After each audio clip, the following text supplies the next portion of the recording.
The question Please is, ask. the day your wife, what's your wife's name? Sorry, Afiba.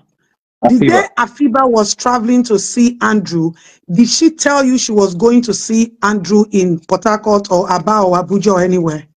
Well, okay. Here's the thing. When Afiba travels to another country, she tells me, so of course, she consults me. I'm going to this country. What do you think about this? What do you think about that? And I tell her, oh, this place is this way. This place is, what are you taking with you? How long are you staying? So we do a study, all right? And then she travels to the country. And every time she's traveling from a state to another, she tells me about it. This is a totally different thing. I've never experienced this with her. I've never experienced this with her. And I'm not defending Afiba. I want to know if she's alive or not. And she and her and Selin. That's what we want to know, to be honest with you. I know. But what I want to say, my wife would leave Dubai for 1 million naira. Like, for real? Like, I send her money every week, and Karen sends his girlfriend money every month. Not every month, even in the same month, every 1, 2, 3 weeks, whatever. Whenever they need, we send. And we are both working, and we are both non-African citizens. So if these people are saying that these girls are hookups, please, the public and the police doesn't know who's involved in this case. They thought, oh, they're just another 2 Nigerian ladies. I said before, Afiba has 2 degrees. She has a business in Nigeria, in Ghana. She's not a rich person, you know, but she's making it through life. That's what I can say. So if you tell me, how much is 1 million naira even? Like $600? I'm sorry to say, but it's not even a flight ticket. If their private part is worth only 1 million, which means each of them is 500,000. That's why when I heard the case since day one from Commander Oracle from the Aba state, he called me. He said, Andrew is saying that your wife, listen to this. He said your wife asked for 1 million naira, and then Andrew said it's too much. He cannot pay for it. And then Afiba said, you know what? We are going to say that you kidnapped us because you won't give us the 1 million naira. And then this happened. Now, Andrew, the same person, comes again and send us another conversation with Selin saying that, oh, that your wife, oh, she requested for that amount and he didn't agree and it was too much. And then later they got angry and they left his house. They left your house without the purse. They left your house without the passport. They left your house without their money. How? How did they leave your house without all these things? What did they use to take a keke or walk or whatever? What did they use? He's a liar. Alive. He's alive. This guy is alive. We requested today for the 2 people to go and check his identity. Nobody allowed us to do that. Nobody allowed us to go to the mortuary because this man's body doesn't exist there. It's not there. I can tell you. Harrison confirmed he saw the body. Ma'am, he saw the body. It could be just someone else lying down, putting some, color, the red color on his shirt. He saw the body. Did you see the face? We identified the similarities of what Harrison saw. Ben also confirmed because Andrew did a video call with Ben whilst he was with the police when he was driving. It's true, all of this, but I can tell you one thing. The police is very smart, and this Andrew is very smart. They could just switch the shirts. They can do anything.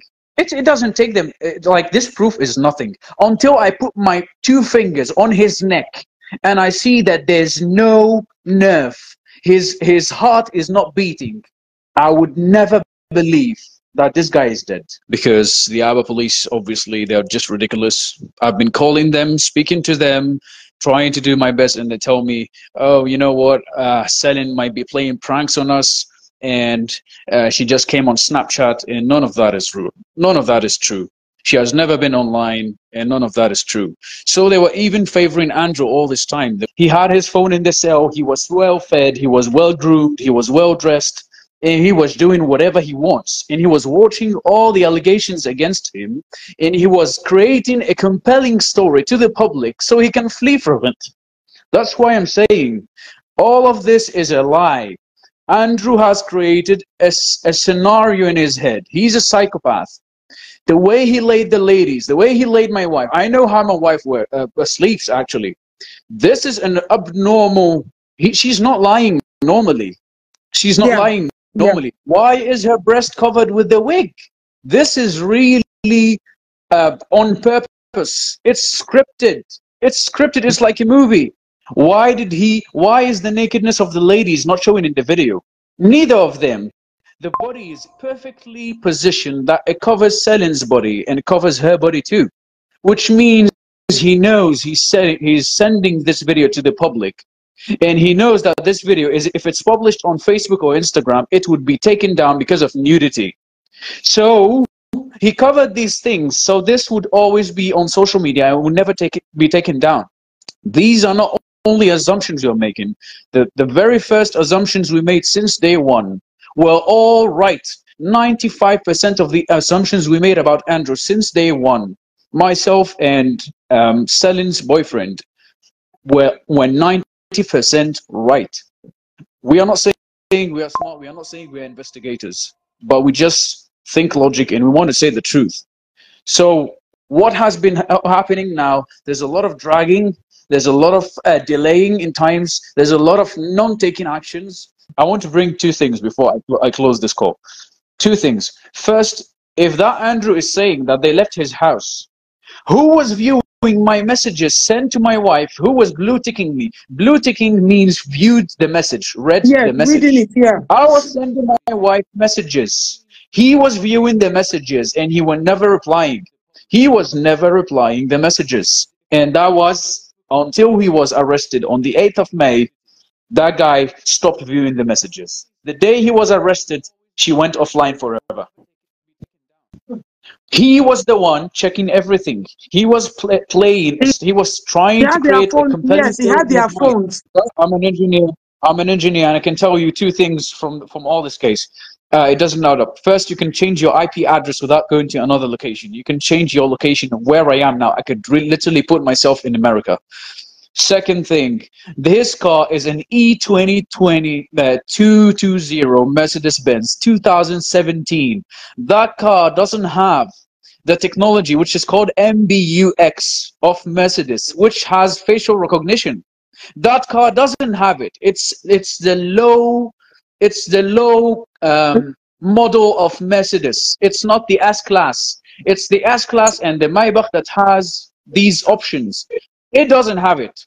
And these people lied. They said, oh, they had to put him in the seat so that the car would recognize him. I'm sorry to say, it's a lie. It's a complete lie.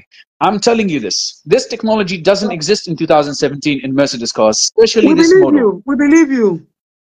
Going back to the other thing, he was creating a compelling story to the public because he knew that what he has done. All right.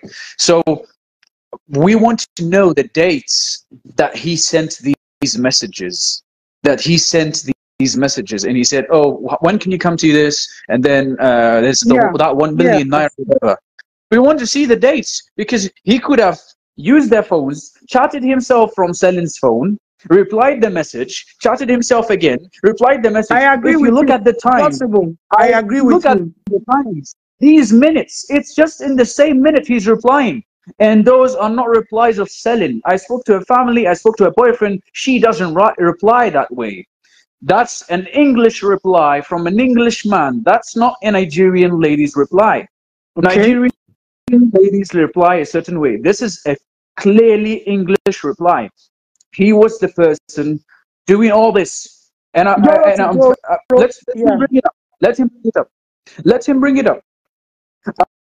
I'm very sure that a lot of things we don't know about Andrew, but I can really assure you, he wants us to see what he wants us to see.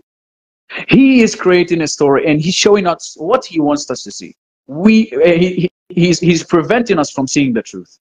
So back to the 6-day whatever journey, police was outside of his house, and they stood up about like 8 hours trying to enter from the building from the top. And he said, if you break the door on me, I will shoot myself. Why would you want to shoot yourself if you don't know that you did something so bad that would take you 50 years in prison to recover from it? Why is the public not asking all these questions? Why is the public not asking all these questions? We have to wake up. This is a full story. It's a made-up story. This guy is a criminal. He's been doing this for a lot of ladies, and he's been covering up. All his neighbors have to be questioned. All his neighbors. The CCTV camera in that state has to be even tracked. There's a CCTV camera in the state where the compound he's in. All that needs to be tracked. All that needs to be tracked. Why is his house bulletproof? Why is the police not asking all these questions? This guy knows what he's doing very well, and he's been prepared for it. Then the video that my wife sent shows two pillows on a chair, and it's like that someone was making himself comfortable, and you could see pieces of plastic broken on the ground, which means some struggling was happening there. Some struggling was happening there. The person who asked me to get 2 million naira, or like send 2 million naira to him, was Darlington, which is the boyfriend of Blessing, and Blessing is the friend of Afiba and Selin. And he was always calling me twice or thrice a day, asking me not to mention his name into all of this. So why did he ask me for that? I'm very sure he has very good connections. I don't know if he's a politician. I don't know his family name, but I can get all these details. I was pressured a lot to send this amount so he can send the squad to the to Aba or whatever it is, and they can take custody of Andrew. And he said that he has contact with the IGP people. And I said, all right, if this will bring my wife in selling, I'm ready to do that. And I tell you, after he transferred the money, he was pressuring me to not mention his name and not mention and bring his name in this. He was always constantly calling me, please don't bring my name in this. I don't know who's involved in this. This could be bigger than me and you. I don't know why Blessing left and fled from Port Harcourt to Abuja. This Darlington and this Blessing has to be questioned. Why did Blessing flee from Port Harcourt to Abuja when the police asked her to come and give her statement? Why did she flee there when Andrew was in custody on the 7th of May, on the 8th of May, I'm sorry, he was held on the 8th of May. Why did she write unknown criminal when that guy was in custody? He was in custody. And he used that paper was published on the 10th of May. The allegation was published on the 10th of May. How, and Andrew was on the 8th May held with the police. How did you write unknown person? Why would you do that? You know who's the guy. You know his name. You know his family name. You know everything. And the IGP in Nigeria, how would they publish something where it's written on it unknown? I want to ask this question. How would you publish a whole allegation against an unknown person? And the guy was already in the police custody in another state, and they are writing a petition to Abuja, and they are putting unknown as if no arrest has been done. I'm getting what you're saying. I want to ask you a question. Let's be reasonable here, okay? Let's be reasonable. How would you ever think the police can catch an unknown person? It's like someone didn't put his name or what? Who's the criminal? Sorry, you just tell who's the criminal, and you tell him, oh, it's called X. The criminal is X. We don't know who the criminal is. How is the police going to be able to do this? So this allegation doesn't stand. This allegation doesn't stand. It doesn't make sense. And it was all false and fake in front of the two families to show that, oh, she's doing things. I really believe myself and the families that this Blessing has something to do, and she knows more than what she's portraying. Do you know Blessing very well? Do you know Blessing's full name? Do you know anything about Blessing? I don't know Blessing very well. I don't know Blessing very well. To be honest with you, I've been warning my wife since I met these two ladies that, listen, these two ladies, I mean, Selin is, I mean, I don't know them, you know, I don't know them. So I just say, please stay away of these people. Please stay away of these people. And this is just something from, you know, I'm trying to protect her. That's all. I don't know them. I don't have anything against them. I don't have a stereotype in my mind. But please stay away. Don't do trust here. Don't do this. Oh, they are not like that and this and that.